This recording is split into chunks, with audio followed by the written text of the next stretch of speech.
नमस्कार, स्वागत है आपका। आप देख रहे हैं हमारा उत्तराखंड। मैं हूं आपके साथ अनाया शर्मा। शुरुआत करेंगे खबरों की। उससे पहले इस वक्त की बड़ी खबर आपको बता देते हैं। देहरादून से इस वक्त की बड़ी खबर ये सामने आ रही है, बीजेपी मुख्यालय में अहम बैठक बुलाई गई है। प्रत्याशियों के नामांकन की तारीख तय होगी। इस बैठक में 5 प्रत्याशी और पदाधिकारी मौजूद रहेंगे इस बैठक में। वहीं रैली कार्यक्रम को भी अंतिम रूप दिया जाएगा। राज्य में बीजेपी के सभी प्रत्याशी इस दौरान घोषित हो सकते हैं। बड़ी बैठक आपको बता दें बुलाई गई है। देहरादून से इस वक्त की बड़ी खबर आपको बता रहे हैं, राज्य में बीजेपी के सभी प्रत्याशी घोषित हो सकते हैं। जल्द ही प्रत्याशियों के नामांकन की तारीख इस बैठक में तय होगी। 5 प्रत्याशी और पदाधिकारी इस बैठक में मौजूद रहेंगे। वहीं रैली कार्यक्रम को भी अब जो है समापन का दौर दिया जाएगा। देहरादून के इस वक्त की बड़ी खबर आपको बता रहे हैं, बैठक बुलाई गई है। राज्य में बीजेपी के सभी प्रत्याशी के नामों की घोषणा हो सकती है। वहीं प्रत्याशियों के नामांकन की तारीख भी इस बैठक में तय की जा सकती है। चलिए आगे बढ़ेंगे खबरों में। लोकसभा चुनाव की तारीखों के ऐलान के साथ ही बीजेपी के प्रदेश अध्यक्ष महेंद्र भट्ट ने दावा किया है कि कांग्रेस के कई और विधायक हमारे संपर्क में हैं और लोकसभा चुनाव से पहले कांग्रेस में बड़ी टूट हो सकती है।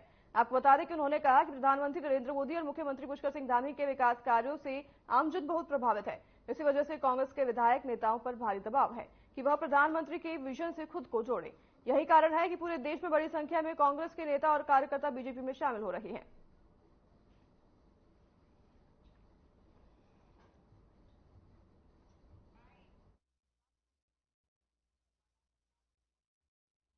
कि भारतीय जनता पार्टी के प्रदेश अध्यक्ष होने के नाते मैं इस बात को प्रारंभ से कह रहा हूं कि ऐसे अनेकों लोग हैं जो आज मोदी जी के और माननीय पुष्कर धामी जी के कार्य से प्रभावित होकर देश के विकास में अपना योगदान देना चाहते हैं।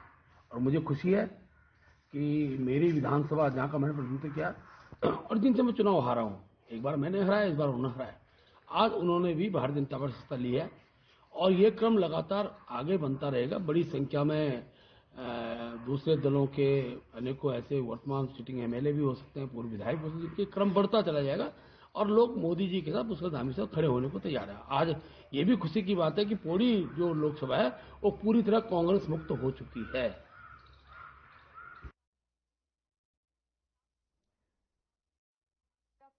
उन्होंने कांग्रेस से जो विधायक छोड़ रहे हैं उस पर उन्होंने बयान देते हुए कहा कि बीजेपी में प्रधानमंत्री मोदी के विजन से सभी जुड़ना चाहते हैं, इसलिए सब बीजेपी में जुड़ना चाह रहे हैं।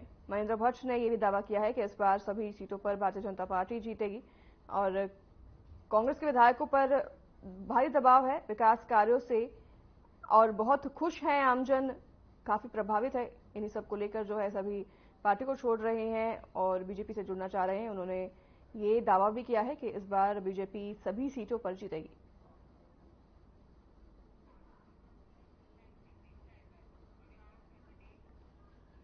बद्रीनाथ विधायक राजेंद्र भंडारी ने विधानसभा की सदस्यता से इस्तीफा दे दिया है। आपको बता दें कि विधानसभा अध्यक्ष रितु खंडूरी ने राजेंद्र भंडारी का इस्तीफा मंजूर कर लिया है। वहीं राजेंद्र भंडारी के इस्तीफे के बाद अब बद्रीनाथ विधानसभा सीट खाली हो गई है, जिसके लिए उपचुनाव होंगे। बता दें कि बद्रीनाथ विधायक राजेंद्र भंडारी ने दिल्ली में बीजेपी की सदस्यता ली। वहीं राजेंद्र भंडारी के बीजेपी ज्वाइन करने के बाद कांग्रेस ने मोर्चा खोल दिया। कांग्रेस ने राजेंद्र भंडारी के इस्तीफा देते ही उनकी विधानसभा सदस्यता रद्द करने के लिए विधानसभा अध्यक्ष को पत्र लिखा।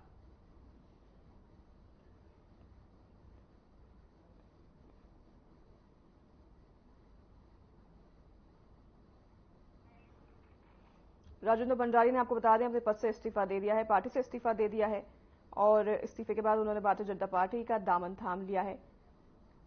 बद्रीनाथ विधानसभा सीट से वो सांसद थे, जिसके बाद अब वो सीट खाली है। राजेंद्र भंडारी जिन्होंने इस्तीफा दे दिया है पार्टी में और उन्होंने भारतीय जनता पार्टी का दामन थाम लिया है।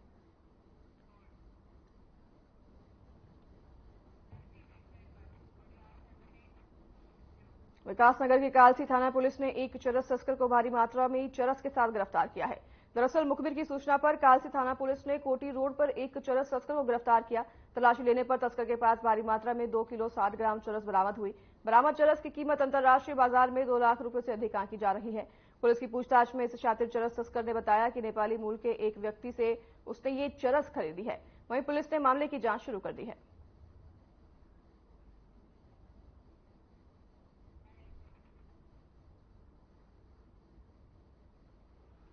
भारी मात्रा में चरस के साथ पुलिस ने इस आरोपी को गिरफ्तार किया है, जिस पर पुलिस ने जो है तस्वीरों में आप देख सकते हैं कार्रवाई करते हुए काफी मात्रा में चरस इस आरोपी के पास से बरामद किया है और आगे की छानबीन में पुलिस जुटी हुई है। वहीं इस आरोपी का कहना था कि नेपाली मूल के किसी व्यक्ति से इसने ये चरस खरीदी थी, जिसको वो आगे बेचने की फिराक में था, लेकिन पुलिस ने कार्रवाई करते हुए उसे पहले ही गिरफ्तार कर लिया है और उसके पास से भारी मात्रा में चरस भी बरामद किए हैं।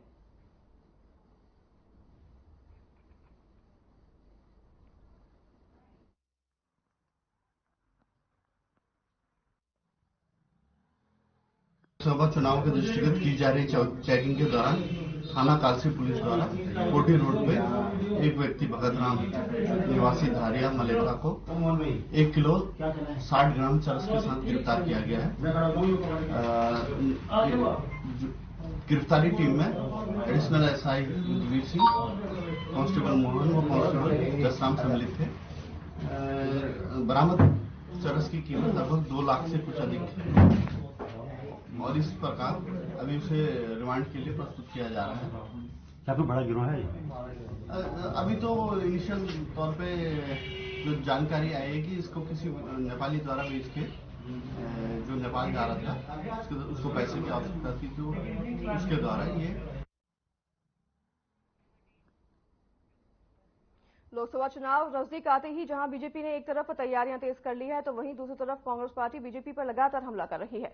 आपको बता दें कि कांग्रेस के प्रदेश उपाध्यक्ष मथुरा दत्त जोशी ने कहा कि बीजेपी ने प्रदेश में जिन प्रत्याशियों को मैदान में उतारा है, उन्होंने 5 सालों में अब तक एक भी विकास कार्य प्रदेश में नहीं किए हैं। साथ ही पिछले दिनों बीजेपी सांसदों द्वारा जिन गांवों को गोद लेने की बात की गई थी, उन गांवों में अगर जाकर देखें तो हकीकत कुछ और ही नजर आ रही है। इसके साथ ही प्रदेश में कानून व्यवस्था सहित महिला अपराधों का ग्राफ लगातार बढ़ता जा रहा है।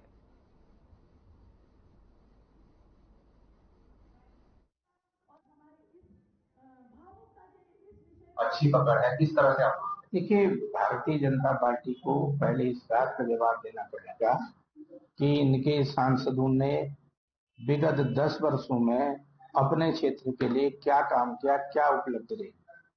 जो गांव इन्होंने गोद लिए थे, क्या वो गांव चलने फिरने के लायक हो गए कि नहीं हो गए। अपने अपने क्षेत्र में केंद्र से कौन कौन सांसद कौन सी बड़ी स्कीम लेके आया, चाहे रोजगार के क्षेत्र में हो, चाहे विद्युत के क्षेत्र में हो, चाहे सड़क निर्माण के क्षेत्र में हो, चाहे शिक्षा के क्षेत्र में हो, चाहे मेडिकल के क्षेत्र में हो। कोई एक भी मेडिकल कॉलेज खोला या कोई एक भी नई यूनिवर्सिटी देने का काम किया?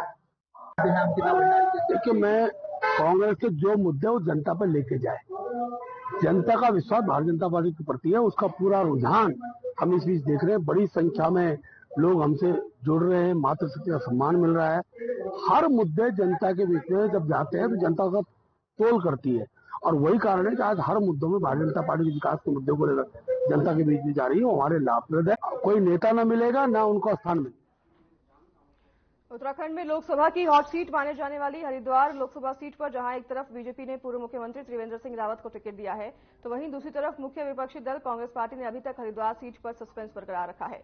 वहीं हाल ही में टिकट को लेकर चुनावी गलियारों में खानपुर से निर्दलीय विधायक उमेश कुमार का कांग्रेस प्रदेश प्रभारी कुमारी शैलजा के साथ हरिद्वार सीट पर चर्चा होने की बात सामने आई है, जिसके साथ यह भी माना जा रहा है कि हरिद्वार लोकसभा सीट के लिए पूर्व कैबिनेट मंत्री और हरिद्वार सीट के दावेदार हीरा सिंह बीष्ट को उम्मीदवार बनाया जा सकता है।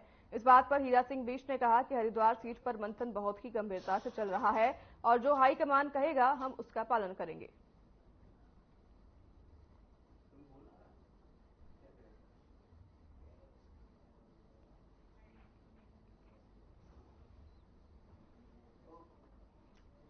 आगामी लोकसभा चुनाव को देखते हुए सभी पार्टियां जोरों शोरों से तैयारियों में जुट गई है।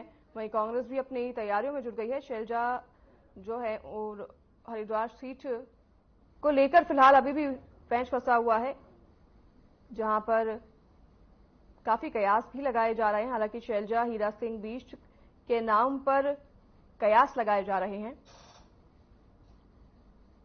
जल्द ही जो है लिस्ट की घोषणा हालांकि हो सकती है।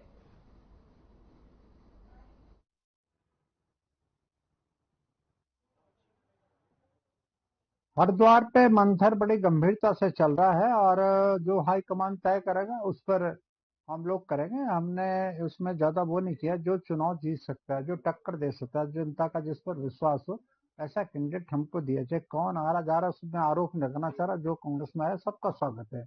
हम तो ये कह रहे कांग्रेस को, लेकिन ऐसा साधन न बनाए कि कांग्रेस सीढ़ी चढ़ने का मौका लेके फिर कांग्रेस को भूल जाए, वो काम नहीं होना चाहिए। आए, आस्था के साथ आए, हम स्वागत करें निश्चित रूप से, कांग्रेस का मनोबल बढ़ाएं, अपने बढ़ाएं, जनता की सेवा को ध्यान में रखकर वो काम करें। तो निश्चित रूप से ये चुनाव बड़ा चुनौतीपूर्ण है और कांग्रेस बड़ी गंभीरता से विचार कर रही है। जो भी पार्टी का निर्णय हो, पार्टी हर पहलू पर उस पर विचार कर रही है और जो होगा निश्चित रूप से चुनाव जीतने के दृष्टिकोण से ये विलंब हो रहा है। उत्तराखंड में कांग्रेस के बिखरने का सिलसिला लगातार जारी है। अब कांग्रेस के पूर्व प्रदेश उपाध्यक्ष केसर सिंह नेगी समेत 2017 और 2022 के विधानसभा चुनाव में कांग्रेस के टिकट पर पौड़ी विधानसभा से चुनाव लड़ चुके नवल किशोर और पौड़ी ब्लॉक प्रमुख दीपक ने कांग्रेस का दामन छोड़ दिया है। वहीं चर्चाएं हैं कि अब तीनों ही जल्द बीजेपी का दामन थाम सकते हैं। कांग्रेस जिलाध्यक्ष विनोद नेगी ने कहा कि हाल ही में पार्टी छोड़ चुके मनीष खंडूरी के ये तीनों करीबी थे। ये भी एक वजह है कि तीनों पार्टी विरोधी गतिविधियों में शामिल होने लगे और फिर सोशल मीडिया के जरिए कांग्रेस छोड़ने की सूचना दी गई।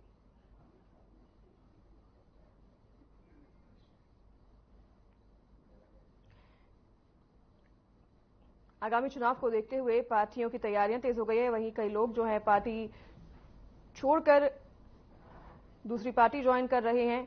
कांग्रेस से कई नेता जो हैं जिनके कांग्रेस पार्टी छोड़ने की बात सामने आ रही है और बीजेपी का दामन थामने की बात भी सामने आ रही है।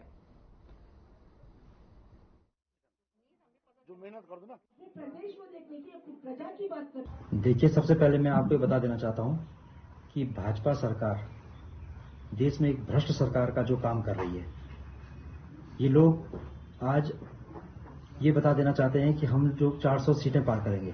अगर इनकी 400 सीटें पार हो रही हैं तो इन पे इतनी खलबली क्यों मच रखी है कि ये हर दल के आदमी को अपने साथ लेना चाहते हैं। हर आदमी को ईडी का भय दिखलाकर, हर आदमी के पीछे सीआईडी की जांच लगवाने का डर दिखाकर, हर आदमी को ब्लैकमेल कर ये अपने पाले में ले रहे हैं। और कहीं ना कहीं इसी क्रम में हमारे जो ये कह सकता हूं कि जिनकी जड़ें खोखली हैं, जिन पेड़ों की जड़ें खोखली होती हैं वो जल्दी गिर जाते हैं। तो कहीं न कहीं जो कांग्रेस में जिनकी जड़ें खोखली हैं वो उस तरफ भाग रहे हैं। उसी क्रम में जो है अनुकीर्ति गुसाई जी, कोई ना कोई इनकी मजबूरी है। निश्चित रूप से कल तक वो गाना गाती थी कि जो है हम कांग्रेसी हैं, कांग्रेस के लिए काम करेंगे, हमें मजबूत जवाबदारी दी जाए। और निश्चित रूप से एनएसयूआई में भी खबर ऋषिकेश से है, जहां डोईवाला थाना क्षेत्र अंतर्गत घर के बाहर खड़ी एक कार चोरी हो गई। शिकायत मिलने पर पुलिस ने मामले में मुकदमा दर्ज कर 6 घंटे के अंदर ही चोरी हुई कार को बरामद कर लिया। कार चोरी करने के आरोप में एक युवक को पुलिस ने गिरफ्तार किया है। इस मामले में कोतवाली प्रभारी निरीक्षक विनोद सिंह गुसाई ने बताया कि आरोपी को पुलिस ने न्यायालय में पेश किया, जहां कोर्ट के आदेश पर पुलिस ने आरोपी को जेल पहुंचा दिया है। पुलिस आरोपी के आपराधिक इतिहास की जानकारी कर रही है। वहीं चंद घंटे में ही चोरी हुई कार वापस मिलने पर पीड़ित विजय ने पुलिस का आभार व्यक्त किया है।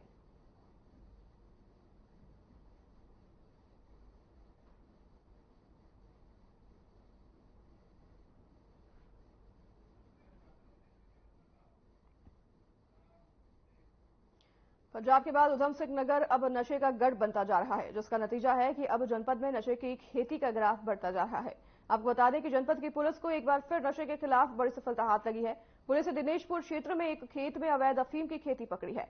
वहीं पुलिस ने अफीम के पौधे भारी मात्रा में बरामद किए हैं, जिसका वजन 76 किलोग्राम के करीब बताया जा रहा है। फिलहाल आरोपी पुलिस की पकड़ से बाहर है और पुलिस ने मुकदमा दर्ज कर लिया है। वहीं आपको बता दें कि जिले में एक सप्ताह के अंदर दूसरी बार अफीम की खेती पकड़ी गई है।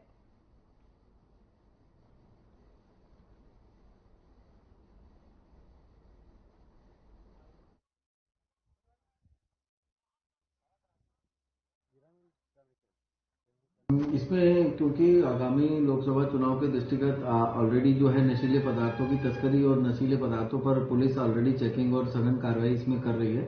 इसी क्रम में एक सफलता हमें मिली है, जिसमें थाना दिनेशपुर में 507 स्क्वायर फीट में अफीम की खेती हो रही थी और उसकी सूचना हमें प्राप्त हुई, तो मौके पर जाकर उसमें आवश्यक विधिक कार्रवाई की गई और सुसंगत धाराओं में अभियोग पंजीकृत किया गया है। और इसमें जो आगे की इन्वेस्टिगेशन है वो की जा रही है और इन्वेस्टिगेशन के दौरान जो भी फैक्ट्स आते हैं उनके हिसाब से कार्रवाई की जाएगी।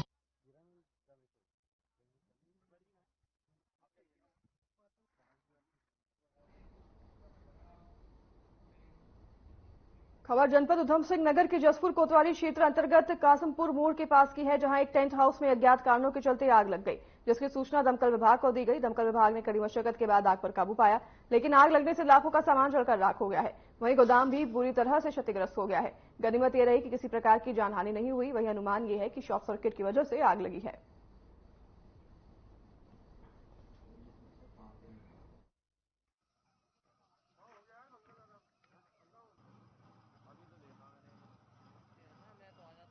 सामने नहीं आई है। वहीं आग पर दमकल की गाड़ियों ने पहुंचकर बड़ी मशक्कत के बाद काबू पा लिया है। हालांकि आग में लाखों का सामान जलकर राख हो गया है और कारण बताया जा रहा है शॉर्ट सर्किट की वजह से आग लगने की जो है कारण बताई जा रही है। वहीं पुलिस जो है आगे की कार्रवाई में भी जुटी हुई है और दमकल की गाड़ियां लगातार वहां पर मौजूद रही, जिन्होंने काफी मशक्कत के बाद आग पर काबू पा लिया है।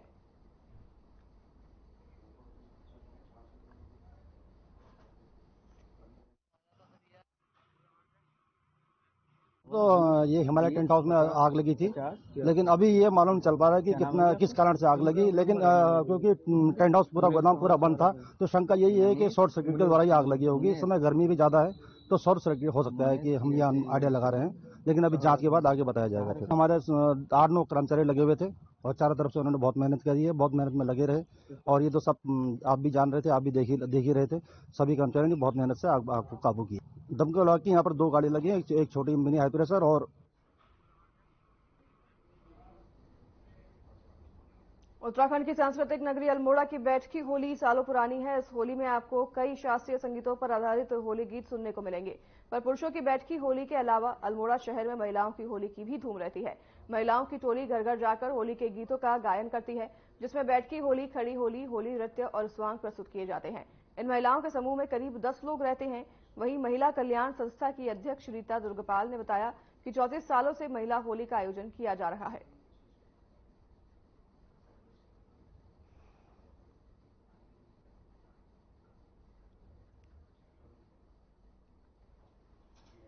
बैठकी होली का आयोजन महिलाओं द्वारा किया गया। काफी संख्या में इस दौरान महिला मौजूद रही। तस्वीरों में आप देख रहे हैं कई नृत्यों का प्रस्तुति दी गई, सांस्कृतिक नृत्यों की, संगीतों की प्रस्तुतियां दी गई। और अल्मोड़ा की ये तस्वीरें हैं जहां पर बैठकी होली का आयोजन पुरुष तो करते ही हैं, वहीं महिलाएं भी 34 साल से इस बैठकी होली का आयोजन करती आ रही हैं।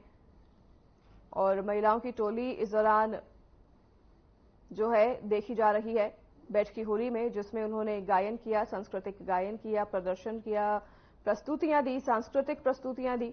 नृत्य करती हुई महिलाएं नजर आ रही हैं। महिलाओं की ये टोली जो गायन करती हुई निकली। और अल्मोड़ा की ये तस्वीरें हैं जहां पर बैठकी होली बड़ी धूमधाम से मनाया गया महिलाओं द्वारा, और महिला द्वारा ये बैठकी होली का आयोजन किया गया था, जिसमें शास्त्रीय संगीतों का गायन किया गया।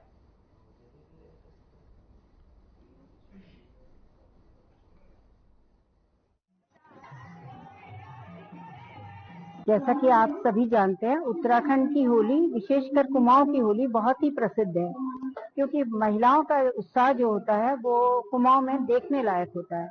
जैसे रंगों की होली का त्योहार हमारे जीवन में एक रंगों की उत्साह लाता है, उसी तरीके से ये जो महिलाएं हैं इनका उत्साह यही हमारी संस्कृति को आगे ले जाने का जो प्रयास कर रही हैं।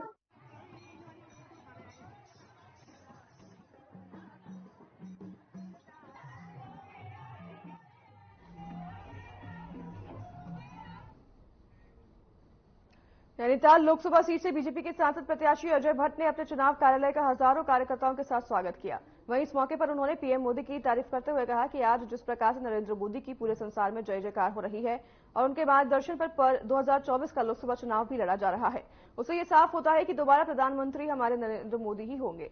इस बार 400 से ज्यादा सीट जीतकर बीजेपी केंद्र में अपनी सरकार बनाएगी।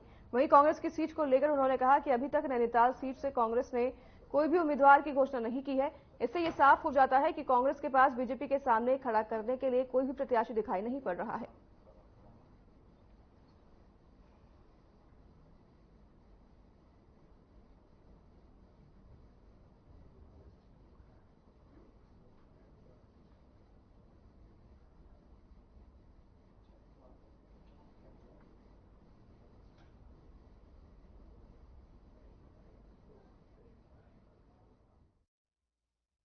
बहुत जबरदस्त उत्साह कार्यकर्ताओं में है और जनता में है। सबसे बड़ी बात यह है कि कहीं पर भी भारतीय जनता पार्टी का झंडा या फिर कोई जा रहा हो झंडा लगा के, तो लोग चाहे मोटरसाइकिल में भी जा रहे हो तो अपना हाथ हिला हिलाकर अभिवादन करते हैं, वी बनाकर अभिवादन करते हैं। इससे साफ जाहिर है कि भारत की जनता ने मोदी जी को तिबारा भारी बहुमत से भारत की राज सत्ता देने का मन बना लिया है, ताकि वो प्रधान सेवक की तरह जिस तरह से 10 सालों तक काम किए हैं, आगे को निर्बाध रूप से इसी तरह से काम करें और जो देश को 2047 में विकसित देशों की श्रेणी में आना है।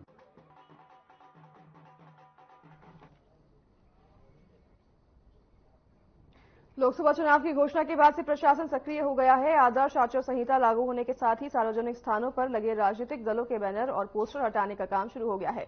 सिटी मजिस्ट्रेट एपी वाजपेयी का कहना है कि 3 चरणों में अतिक्रमण हटाने की कार्रवाई हो रही है। पहले 24 घंटे में सरकारी कार्यालयों से प्रचार सामग्री हटाई जाएगी, फिर 48 घंटे में सरकारी दफ्तरों व शहरी क्षेत्रों में होर्डिंग बोर्ड व प्रचार सामग्री हटाई जाएंगे और 72 घंटे तक ग्रामीण शहरी सभी इलाकों से राजनीतिक प्रचार प्रसार, होर्डिंग बोर्ड, पोस्टर, बैनर सारे हटा दिए जाएंगे।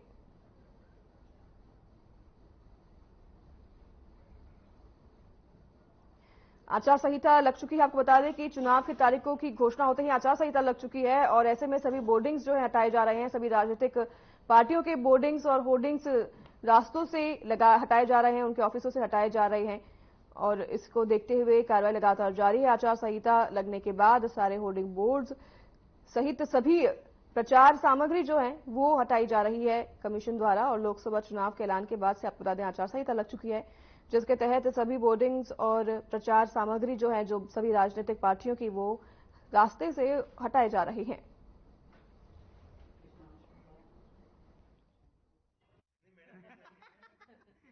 जो हमारी एसी लेवल पे टीमें गठित की गई हैं उनके द्वारा इसमें कार्रवाई की जाएगी। 24 घंटे, 48 घंटे और 72 घंटे में जो सरकारी संपत्तियां हैं, सरकारी परिसर हैं, इसके अलावा निजी संपत्तियां हैं, उस पर किसी भी प्रकार की जो प्रचार सामग्री लगी है उसे हटाया जाना सुनिश्चित किया जाना है। उसके लिए सभी तैयारियां पूर्ण की जा रही हैं।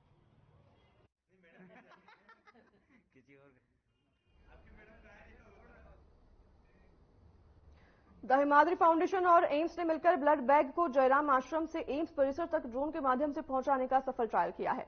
इस ट्रायल के सफल होने से पहाड़ों में ड्रोन के माध्यम से जल्द ब्लड बैग पहुंचाने का रास्ता भी साफ हो गया है। वहीं ड्रोन के माध्यम से ब्लड बैग पहुंचाने की सुविधा मिलने से अब मरीज की जान को बचाना डॉक्टरों के लिए और ज्यादा सुविधाजनक हो जाएगा। बता दें कि जयराम आश्रम में द हिमाद्री फाउंडेशन की ओर से स्वैच्छिक रक्तदान शिविर लगाया गया, जिसका शुभारंभ फाउंडेशन के सदस्य प्रतीक वर्मा ने किया।